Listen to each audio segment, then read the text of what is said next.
Would you like to become a member of an extremely exclusive club where you could exploit your natural talents, your natural abilities and make powerful connections that will produce an abundance, an unlimited number of opportunities? Well, if you would, stick around. I'd like to show you how.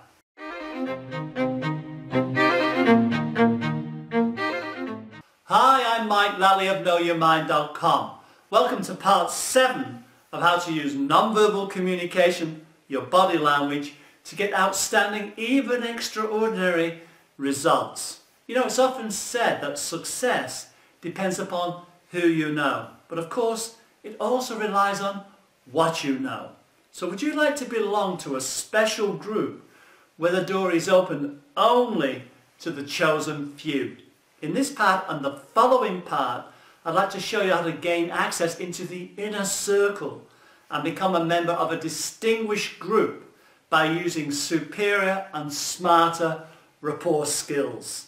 Just who gets invited inside any inner circle is defined by the relationship you have with others. Your right to belong is communicated through space and touch. Space and touch is decided by a number of unwritten rules that guide your everyday actions. Now, if you fall foul of them, you are sunk without a trace. Know how to exploit them, and you are in a pole position to influence and persuade. How and when are the subjects of this and the following part. I'd like to draw your attention to the importance and, well, the sanctity we regard the zone, the bubble of space each one of us creates around ourselves when we are communicating with other people. If this personal space is breached, the communication wires can very quickly, almost immediately, go down. So I'd like to stress how vital it is to be mindful of the significance and uniqueness of this expensive, though comparatively tiny piece of real estate. Now, the benefits are clear. Make the right connections and you will be rewarded. Let's take a look. So this message will show you how close to stand to a person you would like to form a relationship with and when to use the power of touch. Being seen as friendly or aggressive is the spectrum that governs these unspoken rules. It boils down to the simple fact that we are territorial. Now, the 4 zones of space depend upon the context. Now, you have the public, the social, the personal, and the intimate. So the big question is, how can you use these zones to your advantage? Well, let's begin with the public zone. Now, this area covers approximately 12 to 25 feet. Take a look. Now, when you're out and about, obviously, you're in the public zone and you have little control over this space. So use your natural energy and enthusiasm to guide you and make sure you show yourself in the very best light by adopting positive body language at all times. Just smile often, stand tall, keep your shoulders back, make and maintain eye contact. In other words, be distinctive, look the part and work the crowd. Now the social zone. This area covers something like 4 to 12 feet. Let's take a look. Always begin your sales discussion with this space between you and the customer. Once you observe a warming of the relationship, move closer, then step back out. If you get on really well, you can move closer towards the personal zone. It's interesting to observe how people move in and move out of this zone. So just watch how they do this.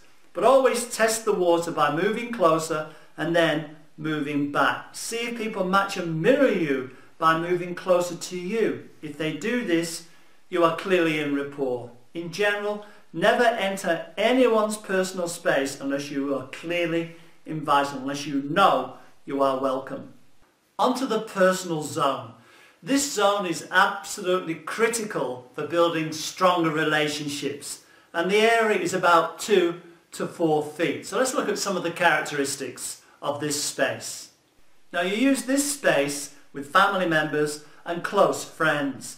When you first meet people, you will step inside this zone to shake hands, and then you should move back to the social zone. You must be aware whether you have moved too close as this can be perceived as an act of aggression.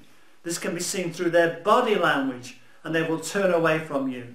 Try to match a mirror to determine whether you will be invited inside this zone. And always attempt this maneuver slowly and carefully. Of course, if you desire to overpower somebody, this is how you do it. If somebody invades your space and doesn't get it, fold your arms. Finally, the intimate zone. This is the touching space and it's about 2 feet. And needless to say, it's not the zone to conduct business unless it's some kind of funny business. Now, if you step into this zone accidentally, you will put people off because it's very much the province of your inner circle.